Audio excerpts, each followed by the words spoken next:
bugün e, bir yerdəyik deyə ən vacib mövzu. Bu mövzunun uşaqlar əzbər hissəsi biraz çoxdur. Əzbəri çox olan, xırdallığı çoxdur, sözlər çoxdur, nə bilim, nəzəri hissə biraz çoxdur deyə. Bir də yəni burada başa salmaqdan çoxu sizin mən yazıram, mən deyirəm, siz onu əzbərləməlisiniz əksəriyyətini. Ona görə bunu keçdim ki, çünki axıra saxlayanda çətin olur, uşaqlar ümumiyyətlə heç bunu oxumurlar demək olar. Ona görə əvvələ saldım ki, bu mövzunu imtahana qədər hər dəfə biraz təkrar edib, yəni artıq imtahan gününə kimi bu mövzunu mükəmməlləşdirəsiniz. Deməli, mövzumuz olacaq karbohidratlar mövzusu. Karbohidratlar. Uşaqlar, əvvəla nə danışırıq? Karbohidratlar, əvvəlcə belə deyim, karbon atomunun sayına görə, ya da gəlin belə deyək, saxarid qrupunun sayına görə, birinci bunu deyək. Saxarid qrupunun sayına görə, saxarid qrupunu deyəcəm, nə demək istəyirəm. Heç belə deyəm, elə deyək ki, karbohidratlar 3 yerə bölünürlər. Heç də belə şey sual verməyəcək. Karbohidratlar 3 cürdür. Şöyle var monosaxaridlər. Sonra var disaxaridlər. Bir də nə var uşaqlar? Polisaxaridlər var. İndi hansına hansı aiddir? Birinci onu deyim, sonra geniş şəkildə danışacağım. Şöyle monosaxaridlərə aiddir, deməli, riboza. Qələmimi dəyişim. Aha, monosaxaridlərə aiddir riboza. Daha sonra bura aiddir dezoksiriboza. Birazdan hamısının formulu haqqında danışacağım. Sonra bura aiddir glikoza, fruktoza. Bunlar hamısı monosaxaridlərə aiddir. Disaxaridlərə nə aiddir? Saxaroza məsəl üçün disaxariddir. Sonra disaxaridlərə qoşula bilmirəm. Niyə qoşula bilmir ki? Məsələ gəlməyib.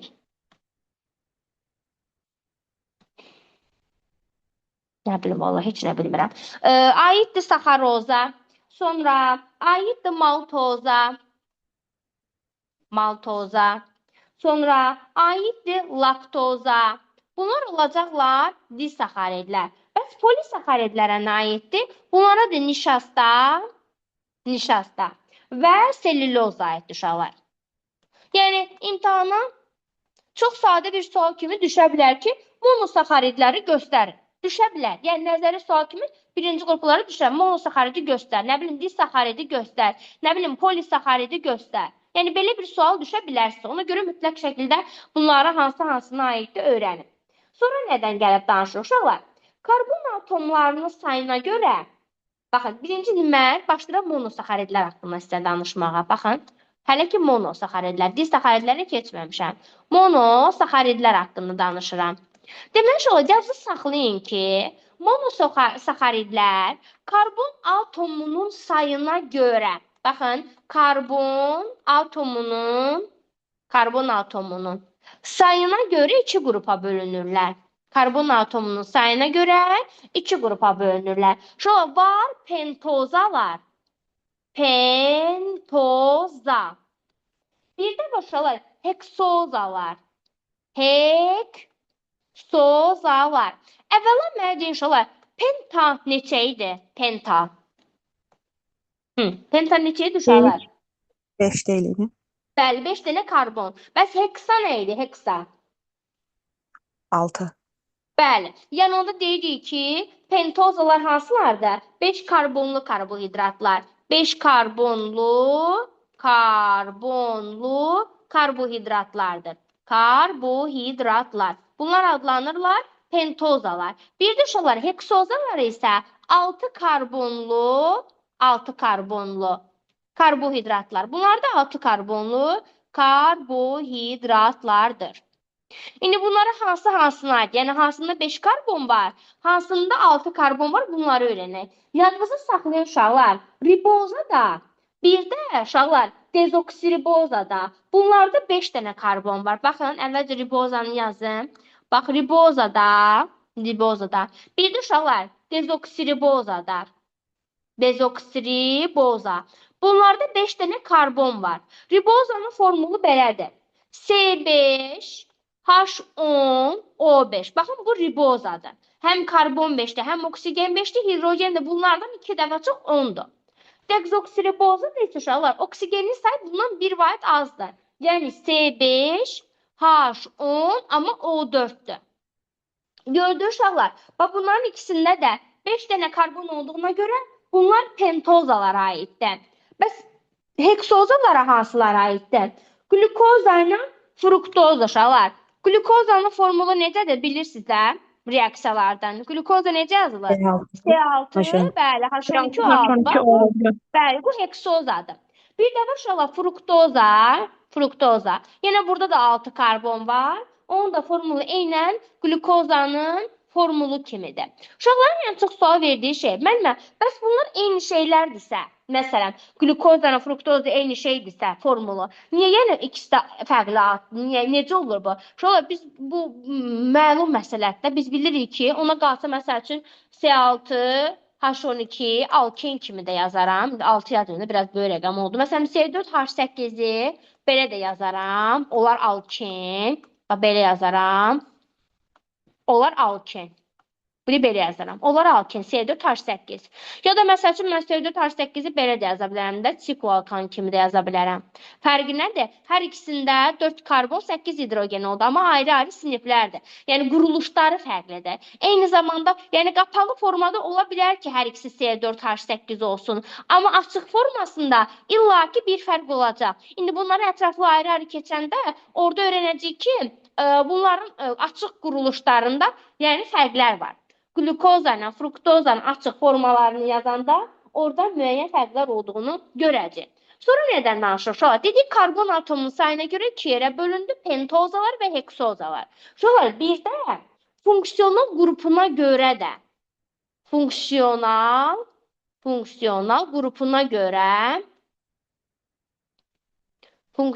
qrupuna görə yenə də 2 yerə bölünürlər.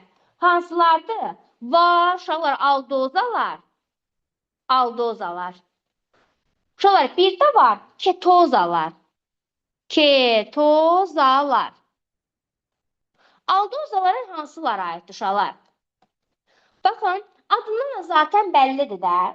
Aldozalarda OH qrupundan əlavə həm də aldehid qrupu var. Baxın, tərkibində OH qrupu və aldehid qrupu olan birləşmələr, bunlar aldozalardır. Aldehid qrupunda bilirsiniz, aldehid qrupu necədir? Karbonu yazırıq, 2 dənə xətt yuxarı oksigen, 1 dənə xətt aşağı hidrogen. Baxın, bu oldu nə? Deməli, həm OH qrupu, həm də aldehid qrupu varsa, deməli, bu aldozalara aiddir. Bəs ketozalar necədir? Orada da deyirik ki, OH qrupu olur. OH qrupu və keton qrupu olur. Keton qrupu. Müəllimə, keton qrupu necədir deyə sual verirsiniz, o da beləyik də. Karbonu yazırdıq, 2 dənə xətt aşağı qoyub oksigen qeyd eləyirdi. Bu da olurdu keton qrupu. Deməli, tərkibində aldehid qrupu varsa, aldozalara aiddir. Tərkibində keton qrupu varsa, ketozalara aiddir. İndi aldozalara hansılara aiddir? Açıq quruluşlarının yazımına yenə deyirəm. Zaten özünüz görəcəksiniz. Amma hələ ki açıq quruluşlarını keçməmişəm deyə nəzəri şəkildən əzbərləyin ki, deməli tərkibində aldehid qrupu olanlara aiddir riboza. Hansı ki ribozanın açıq quruluşunda aldehid qrupu var. Sonra dezoksiriboza da bura aiddir. Dezoksiribozanın da açıq quruluşunu yazanda orada da aldehid qrupu var. Bir də şola glukoza.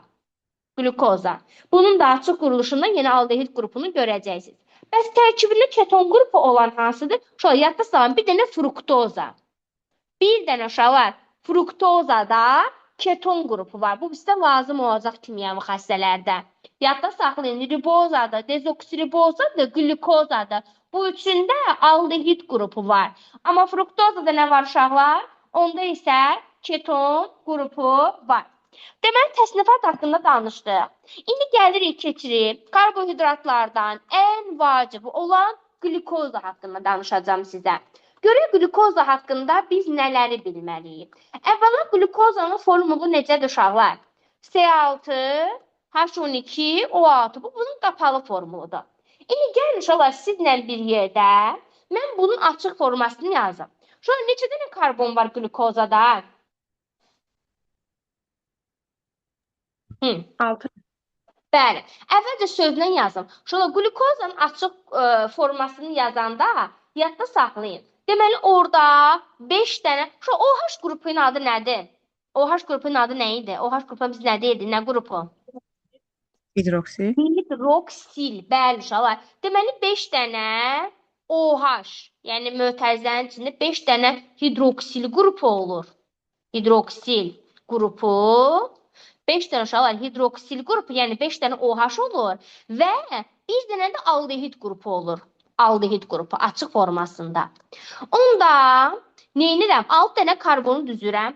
1, 2, 3. Gəlin dənə rəngini dəyişək. Bunların hormonları qırmızı nə yazaq ki, gözümüzə çarpsın.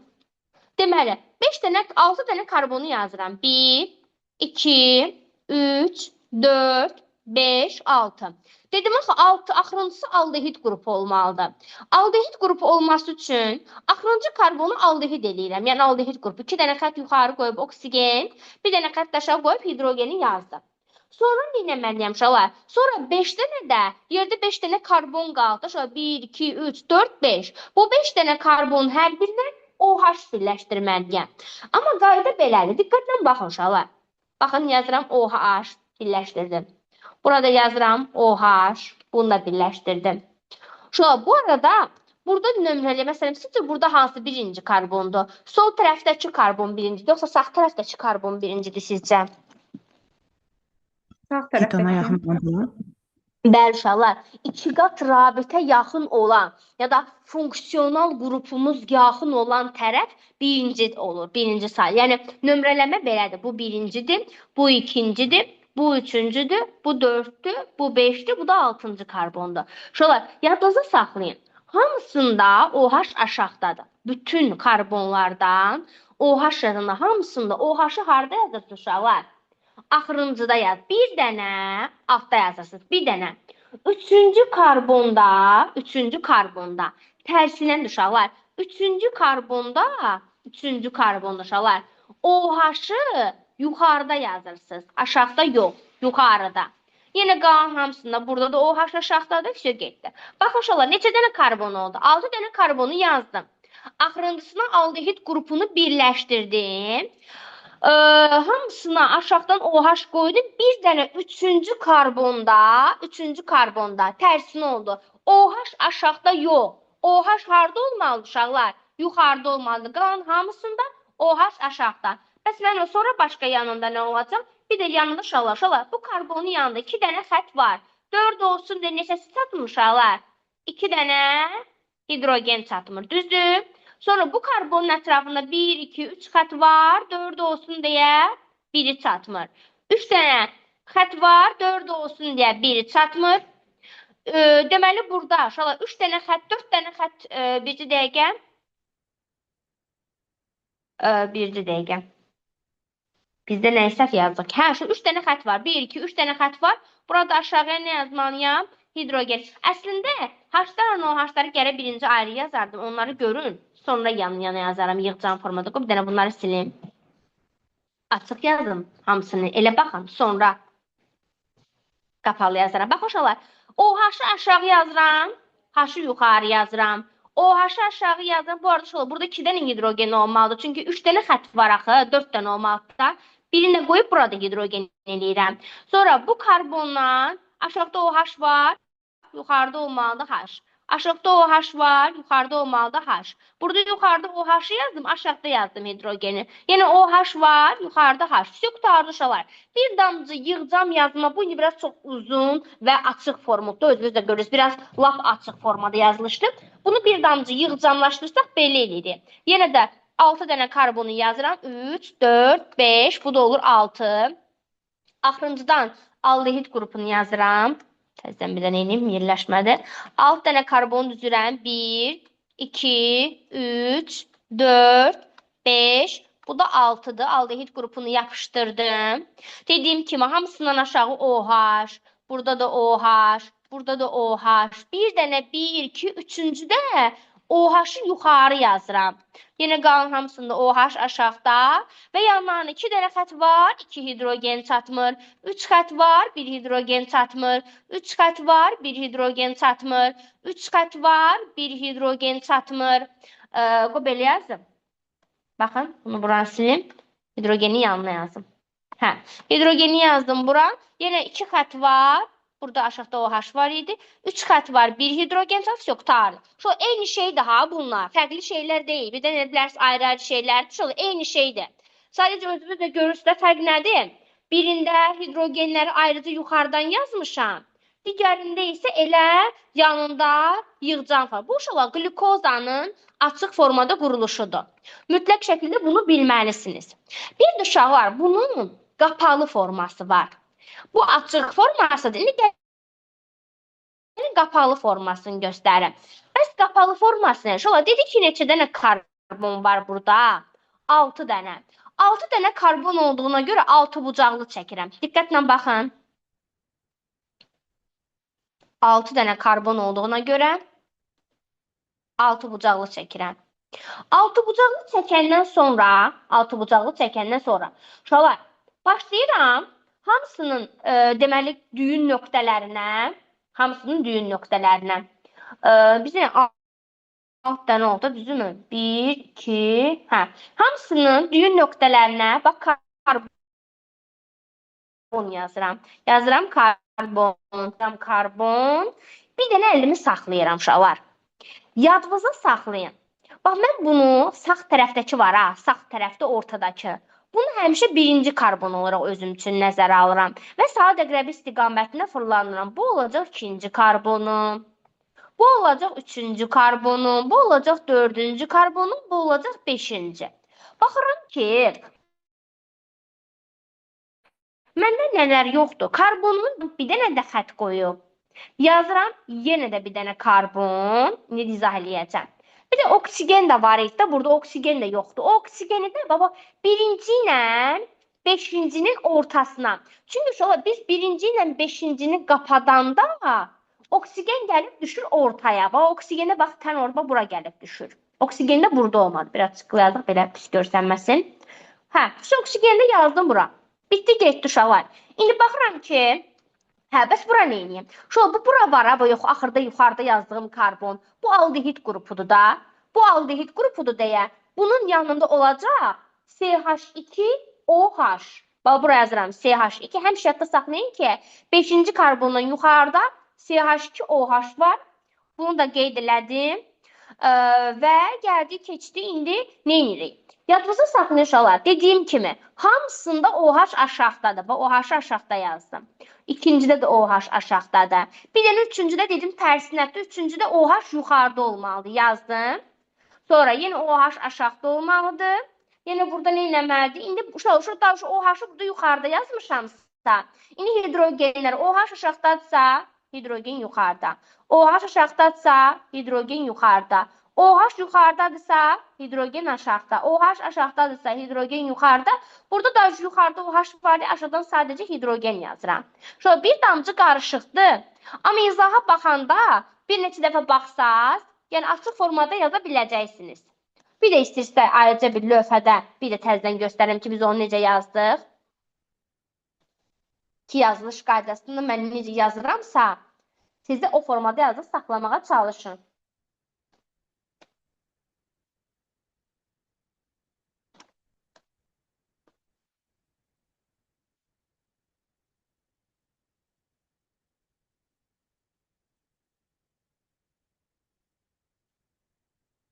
Hər uşaqlar, baxın, belə yazdıq, bir də deyirəm. Açıq forma məncə bildiniz. Qapalıda dedik ki, 6 bucaqlını çəkdik. Çəkdim 6 bucaqlını. Buranı birinci karbon olaraq qəbul edirəm. Karbon, bura olsun 2, bura 3-cü karbon, bu olsun 4-cü karbon, burada olsun 5-ci karbon. Yazdım. Baxıram 6-cıda olmalıdır axı. Onda 6-cını yuxarıdan belə yazıram. CH2 yanında OH ilə də yazıram. Axı karbon bir tərəfindən yuxarısına OH, aşağısına hidrogen birləşir axı. Düzdür? Ona görə CH2 yanında OH yazdım. Bir axı bizim olsa da o aldehid qrupunda olan oksigenimiz var idi axı, onu da burada qeyd edirəm. Sonra nə edirəm? Sonra da müəllim demişdi də OH-lar həmişə harda olurdu? Aşağıda, aşağıda, aşağıda.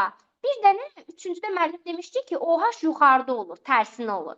İndi hidrogenlər OH aşağıdadsa hidrogen yuxarıda. Aşağıdadsa hidrogen yuxarıda. Hidrogen aşağıda, hidrogen yuxarıda. Burada da baxıram bir tane yuxarıda OH var da. Ona görə aşağıda sadəcə hidrogen. Sizcə qutardı. Bu oldu glukozanın açıq formulu. Şöyle desiniz ki, müəllimə bunu mütləq bilmək vacibdir. Şöyle düşməyə də bilər. Yəni çox vacib deyil. Əsas bu açıq quruluş var ha, yuxarıda yazdığım. Onu bilin. Çünki onunla bağlı sizə sual verə bilərlər və onunla bağlı sizə sual belə verərlər. Deyərlər ki, məsələn, hansında 5 dənə hidroksil qrupu, yəni OH qrupu və bir dənə aldehid qrupu olan maddəni göstərin. Sən bilməlisən ki, tərkibində 5 dənə OH-ı və bir dənə aldehid qrupu olan glukozadır. Amma bu qapalı formuldan bağlı bir sual, inanmıram ki, neynəsin uşaqlar? Düşsün. Sonra uşaqlar, gəlirik keçir əsas məsələ nədir? Glukozanın alınma üsulları. Uşaqlar, görək glukozanın alınması necədir? Bu da önəmli məsələlərdən biridir. Bununla bağlı ümumiyyətlə suallar qəbula düşür. Glukozanın birinci alınma üsulu belədir. Şöyle fotosintez reaksiyası. Fotosintez reaksiyası necə idi? Karbon qazı ilə suyun reaksiyası idi. Orada Bəli, glukoz inşallah karbon qazının üzərinə götürüb nə gəlir uşaqlar? Karbon qazının üzərinə gəlir su. Düzdür? Alınır oradan nə? Karbohidrat, yəni glukoza, bir də ətraf mühitə oksigen verilir də fotosintez zamanı və belə demişdim. Hamısının qabağına əmsal olaraq 6 atırsan, bir dənə glukozanın qabağına atmağa ehtiyac yoxdur. Çünki zaten onun ayağında 6 var. Ehtiyac yoxdur qabağına da yazmağa. Bu birinci reaksiyadır, glukozanın alınması. Glukozanı başqa necə ala bilərsiniz uşaqlar?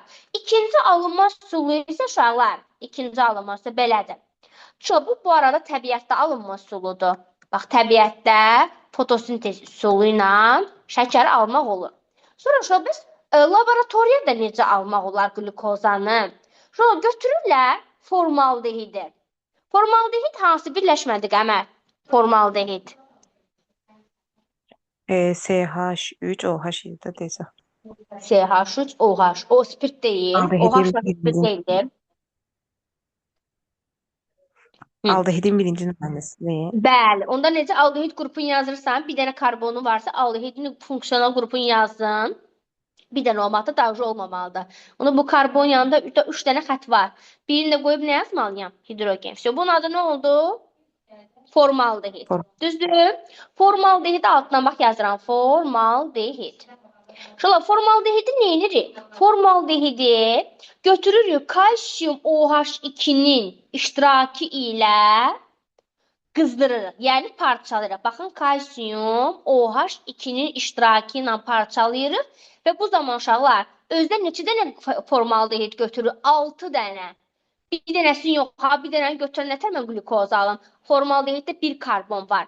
Deməli, mən glukozu almaq üçün neçə dənə formaldehid götürməliyəm? 6 mol formaldehid götürürəm.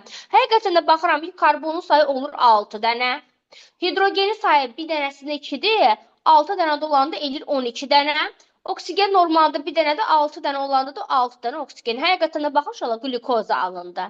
Deməli, yadınızı saxlayırıq uşaqlar. Formaldehiddən də nə eləmək olur? Glukozanı almaq olur. Uşaqlar, bu laboratoriyada alınma üsuludur. Laboratoriyada alınma üsuludur. Sonra uşaqlar, indi nədən danışırıq? Uşaqlar, bir dənə bunu söz kimi yazıram. Çünki yəni reaksiyası sizdən lazım olmayacaq. Söz kimi belə bir şey yazıram uşaqlar. Sənayedə desələr ki, glukoza necə alınır? Yadınızda saxlayın uşaqlar. Nişastanın hidrolizindən. Bax, sözlə yazıram. Nişastanın hidrolizindən. Şöyle hidroliz eləmək nə deməkdir? Üstünə nə eləmək? Kim deyər? Hidroliz eləmək nə deməkdir? Üstünə nə gəlmir uşaqlar? Su gəlmir. Bəli uşaqlar. Baxın, nişastanın hidrolizindən nə eləmək olur uşaqlar? Glukozanı almaq olur. Bunu sadəcə sözlə bilsəz kifayətdir. Bu da sənayedə alınma üsuludur. Bax, 3 cür alınma üsulu var. Həm təbiətdə ala bilərsiniz qlükozanı, həm laboratoriyadan ala bilərsiniz, həm də sənayedən ala bilərsiniz. Yəni fiziki xassələri haqqında biraz danışağın qlükozanın. Məncə hamı bilir ki, qlükozanın dadı necədir? Şirin dada malikdir. Düzdürmü? Şirin dada malikdir. Bir dəqiqə.